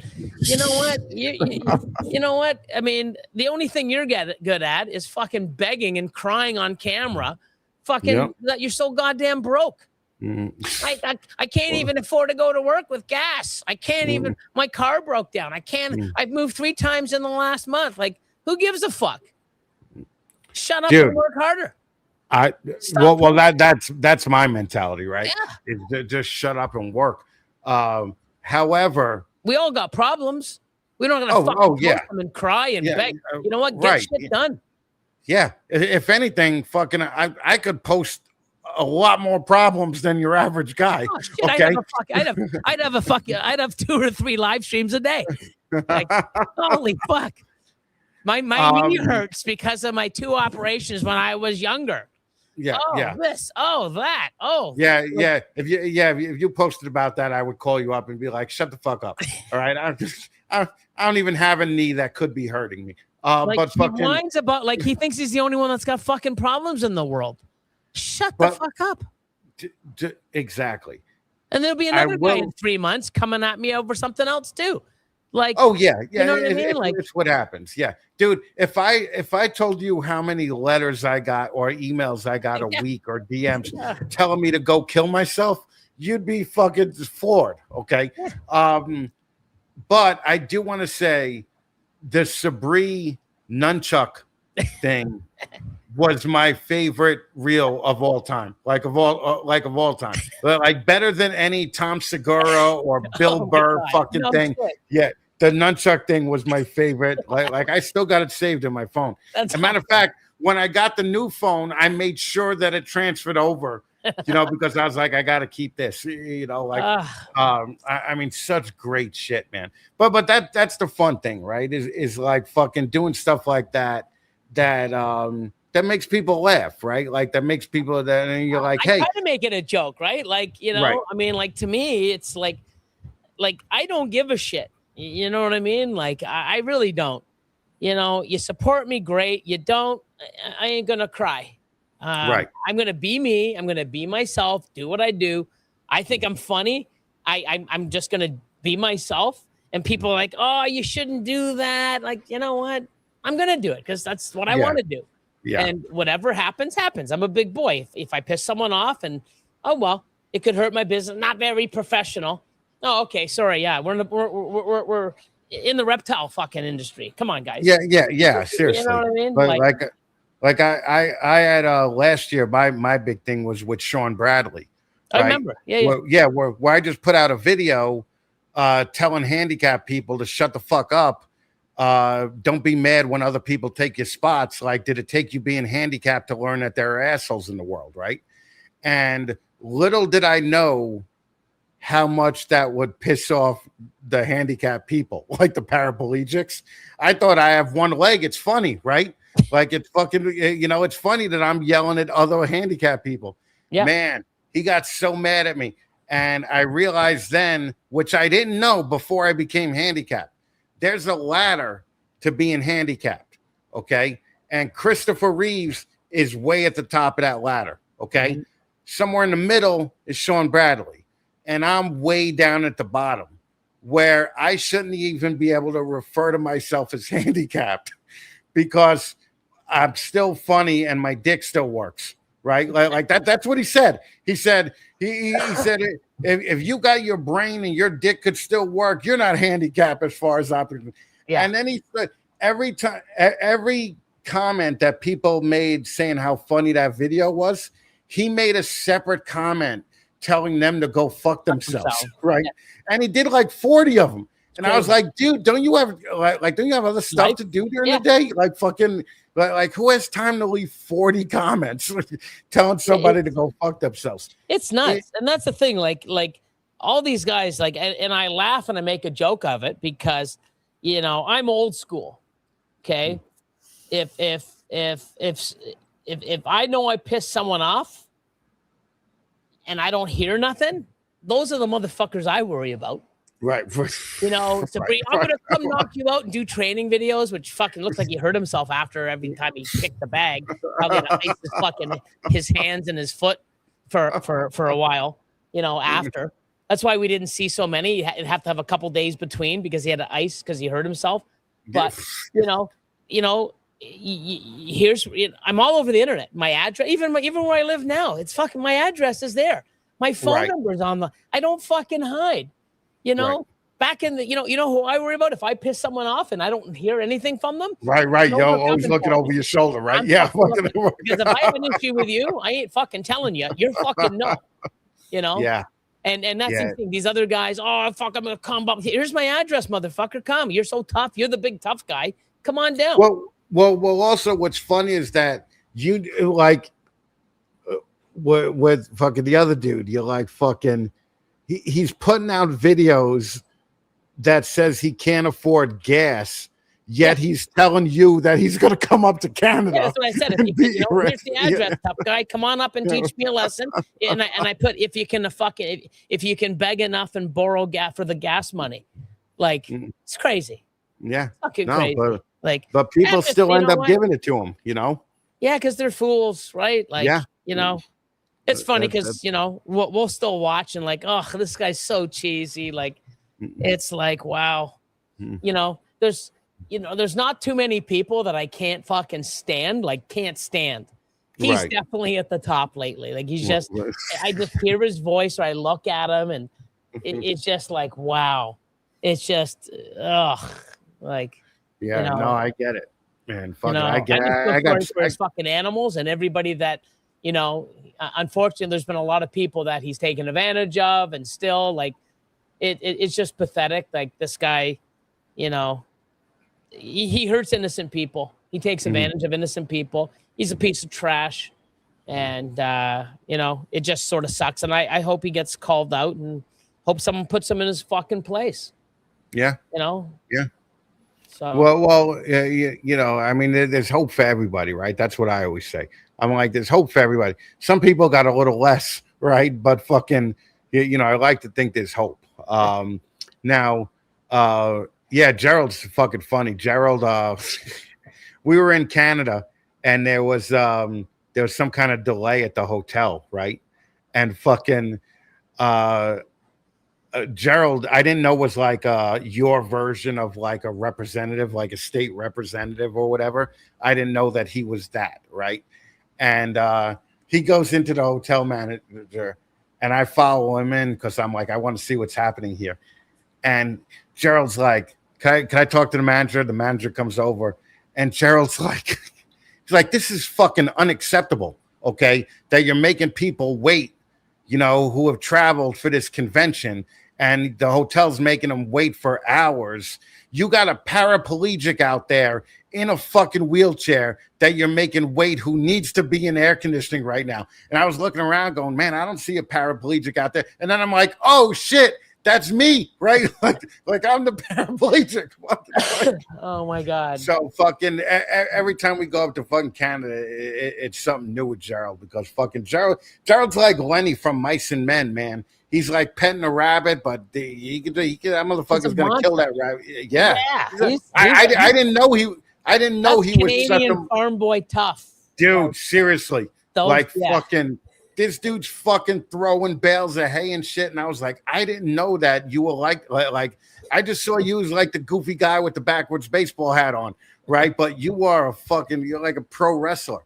Well, I'm sure there's like, I would say most of the Alberta and Saskatchewan, those the farming guys. I'm sure there's guys like shit brick houses. Like, I guess, where's your farming in Indiana? Or dude, our farming here is like Indiana, Illinois. Those guys are fucking. They're just born and bred to be shit kickers. Like, you know what I mean? Yeah, but and even Texans, man, those fuckers. Like, dude, it's insane, man. It's fucking insane. Yeah, those guys are built. They're just born and bred shit kickers. They're just there you go. Yeah, I mean, fucking Stu Hart fucking grew up in Saskatchewan. So fucking, and that was like the toughest Canadian I've ever seen in my life, right? So fucking, so I see Gerald and I immediately think like young Bret Hart, like fucking Gerald's a fucking monster, man. Yeah, I have a guy named Mike. He's a buddy of mine. And we had a landscaping company and, interlock brick. And, I would probably go and grab like 10 at a time and put them in the wheelbarrow. He would fucking just come over, grab the fucking stack, bear hug it, lift it up, and just walk it to the back. And I'm like, what the fuck? And I'm trying to count. And I'm like, that's just fucking insane. And he would do it like all fucking day long. And I'm like, this guy's just built different. That's just not right. Yeah. I don't even try and lift anything in front of Gerald. Like fucking at the last one, the trailer from his truck was parked on the other side of the parking lot at the CRBE, and you know how big that fucking parking lot is. He was like, I'm not going to walk over to the car. I'm just going to drag this trailer myself. And he drug it fucking across the Sammy was holding a chair behind him while he was fucking, taking his fucking rig, and fucking Sammy almost died. Gerald was like, he didn't even do nothing. Just like, yeah, fucking, I love going up there, man. Now, you and me, I thought that we met in, like 2018. Nope, 16. But it was 2016. We met in Tinley. Yeah, Tinley, yeah. Yeah, fucking A, man. So it's been 10 years. Yeah. It's been 10 years. Well, were you the Canadian hotshot when I met you that first time? I was doing YouTube. People knew me. I wore my Mutation Creation logo. Right. And I went there and because I knew Brock Wagner and Justin, of course. I finally met Levance. And there was a lot of other people that I never, I would always be buying from. Right. And, or I knew of, and seeing them in person. There's a few people that when I walk by, it's like, oh shit, you're that guy from Canada. I'm like, yeah. It's like, yeah, I watch your shows. Cool. Because back then there wasn't like YouTube and streaming. Right. It wasn't like that. Like I got into it a little bit early, and so they did know who I was, but I wasn't. I think I really hit more popularity in like 17, 18, where Justin came up to the facility in 17 and, 18 and 19, like Ozzy and people from all over the world would come. Right. And do the CRBE, and we'd have the big hangout beforehand, and they would come and meet other people at the expo, walk around, and people would be like, oh shit, like, oh my God, Justin's here, Ozzy's here. Right. It was really cool, right? Even Miguel came up, and of course Brian Barczyk, he'd come up almost every year. So it was great to have other people that were like influential to many people come around and walk around and just, people couldn't believe, like, after, like, people were always afraid to like meet Ozzy. Right. Oh yeah, I And know. afterwards, I'm they're like, well, "Holy fuck, man! He's like the most fucking laid back." Like, oh yep. my god! Like, you're always afraid to meet somebody that you look up to, but Right. we're all fucking human, just like Yeah. everyone else. And everybody that I know, well, I would say the majority is pretty fucking humble. Yeah. You No, know? no, I agree. I remember seeing a picture at your facility, and it was Justin, Ozzy, Barchek, Brittany Gobble, Yeah. uh, Oh, everybody and was here. everybody. Yeah. And I was like, man, fucking this Canada show looks pretty fucking cool, man. Yeah. You know. And then like when Grant called me to fucking do it, I was just, and I think Gerald is the one that got us in with Grant too. Yeah, now it's like a staple, man. I plan on doing that at CRBE show for the rest of my fucking life, man. It's a great fucking time. Yeah, no, it's awesome to have everybody up, and every year we get more people coming, and coming and going like, wow, this is a really great event, and it's different than the ones that you guys have all the time, right? Right. Yeah. So, totally different. Yeah. So matter of fact, Paul from Large Marge, who came up the first time, he was like, I like this show better than Tinley. Well, like awesome. this is a better show, and this year I think Shane is coming up. The Harbins are coming up. Fucking, Awesome, it's going to be a good time, man. Adam from Proper Royals again, is cool. coming up again with me. Yeah. Kevin from Sugar Skull, Sammy, of course. Yeah, we're gonna have a ton of show. Yeah, we're gonna have Husbandry Pro. Zach and them are coming up. Yep. So they'll be there as well. So it'll be fucking awesome. And then you got all of the amazing Canadian breeders that are vending, and dude, fucking Nyoka, like fucking, I love that motherfucker, John from Nyoka. I love seeing Antoine, so yeah, no, it's gonna be a good time, man. I can't wait. All right, man. Well, what's going on? What's going on in the next 6 months with Mutation Creation besides the CRBE? Just trying to get the go ahead and continue the renos on the building and everything else. Downsizing, like I said, I still gotta empty like 3 or 4 racks still. And like I said, even though I have 17 or 19 converted racks into 17, I don't know if I want them all filled. So I'm going to be going through and putting some stuff up and really going through and saying, like, I don't really need this project anymore. Like, why do I even have this? So there's Jason from Nyoka. Jason, yeah, I said John like a dickhead. Now he's going to be pissed off at me and whip my ass when I go to Canada. Yeah, him and his wife, his whole family, they're super friendly and nice. And they're so nice. I was talking to him, right? And I was like, what's funny is, like, in America, I would drive to like a Tinley show, and fucking on the car when we were leaving the Tinley show would be like, you fat fuck, I hate you, like little notes posted, right? And fucking in Canada, you go there and it's like, thank you for coming. We appreciate you, and Jason was like, yeah, to your face, probably. And I was like, that's the first time I learned, like, oh, maybe there's a little shit talking in Canada too. Look, Lace is coming to Canada. No that's going to be fucking awesome. Yeah. Oh, wow. That's amazing. Coming rocking that belt. Fucking getting a ton of pillow. Lace is my chick, man. She's fucking awesome. I fucking love her. My thing right now is I just want to get, the house done and all the renovations and get everything organized, build the room the way I want it. And really, instead of just breeding to breed, I still have a bunch of projects that I'm still chasing, and I always will. But I am changing it up a bit. And there are a few genes I want to look into. So I haven't really got any new genes in a while. So I think once I, downsize a little, move a bunch of animals, I'll probably be looking, end of the year to get into some new things. Did you bring all the other animals that were at the facility? Oh, yeah. Yeah. So okay. Yeah, right now, I got designer GTPs, bearded dragons, corn snakes. I got Mexican black king snake. I've got the what do I? Do you have a caiman lizard too, or got a caiman lizard? We got tegus. We have mossy leaf-tailed geckos, Chihuahua nice. geckos, Leachianus. So there's a bunch of stuff. I want to get a bunch of. I want to have a little frog room. I want to get into some frogs. Just different species, just to enjoy it. Like I enjoy it, and we handle these guys quite a bit. Our bearded dragon, we call. I guess we don't really have a name, but I call him Pancake because he's always like flattened down. The GTP, I got a designer male GTP.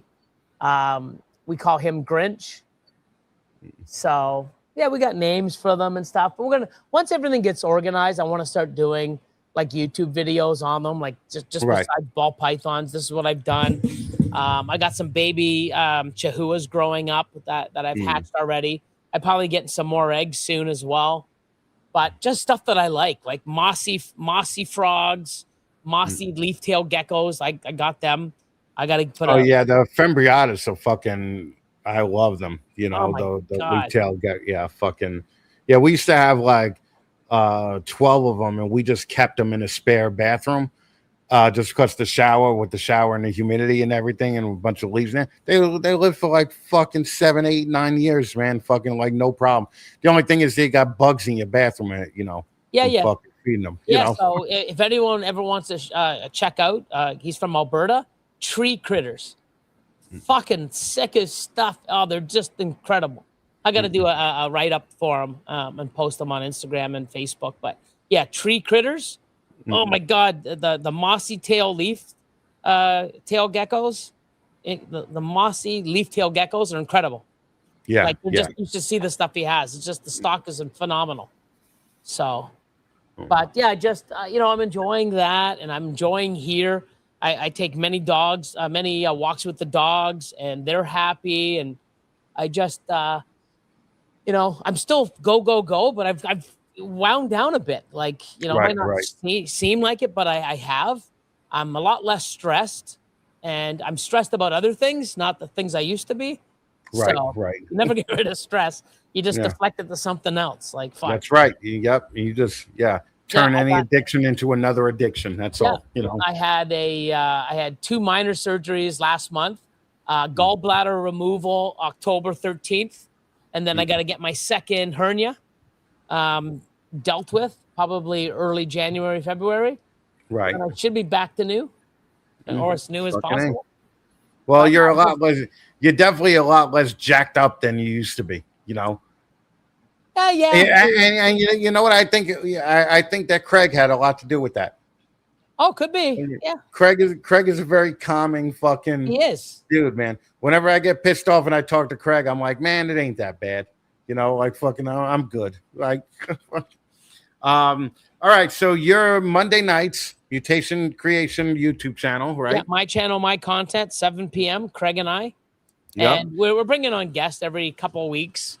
There's a lot of stuff that I'm just trying to get done, and I have a whole bunch of things that I want to do. It's just I don't want to be forced to do them. I just want them to come naturally. Right. So there's always something that I'm about to do something, and something else comes on my plate that's more important. I'm like, fuck. So there's so much stuff on the back burner. But, right. I'm definitely excited about getting everything done here, and then next year. I got a lot of stuff that should come to play. So, right. But I'm enjoying the hobby. I love what I do. I'm glad to see people that are still sticking around. I think now I'm getting more morph market inquiries, over the last month than I have in a while. So people are looking and shopping, and and I can't wait to see everybody at the CRBE. It's my biggest. I didn't do it last year because of the move, and I still came and attended. Right, you still came, yeah. But this year I'll be vending again, so I'm excited. Looking forward to it. Can't wait to see you, my friend. Awesome, my man. All right, so thank you again for doing this. I appreciate you being part of one of the last shows. 100%. And I'm always around if you need me for anything, man. Fucking man, for sure. Always, man. I got your back. Vice versa, bro. Yeah, thank you, man. All right, Billy Rows, Mutation Creations, everybody. Thank you, Good night, Billy. Hang out everybody. for like 2 minutes, okay? For sure. Good night. You got it. Good night. All right, hold on a minute. Hold on. All right. Fucking that's my Canada guy. Him and Mark Mandic and of course Antoine and Jason from Nyoka. All right. Fucking sorry about that, brother. Listen, that's when the CRBE is. All right, September 19th and 20th.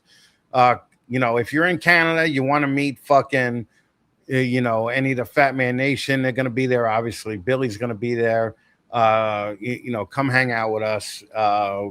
We normally do like dinners every night there, and fucking we hang out a lot outside the show. So definitely come up. Listen, guys, the episode's also sponsored by what the fuck are they called? Show Me Marketplace. Go to Show Me Marketplace. It's a competitor in the same space as Morph Market. They have a bunch of animals for sale there. And Sea Serpents. Listen, you gotta go and get a rack or an incubator from Sea Serpents. I mean, that's really it, guys. Listen, we're gonna be back in 2 weeks, and we're either gonna have on, I'm not sure the schedule yet, but it's either gonna be Mark Mandic or Ken Masick. Okay. Ken Masick and I have been friends for probably close to 25, 30 years now. Mark Mandic, I've been friends with him for at least the last 10. So if you can, pop on. We're going to be talking pretty much as much shit as tonight. And that's really it. Oh, Sunday, we got a show with Fat Man Live with Amy's Reptile Room and Jabba's Reptile Room. Those two ladies are going to join us for a Sunday night show. And we had a Zoom call last week. That was pretty fun. We'll be doing some more stuff through the Patreon.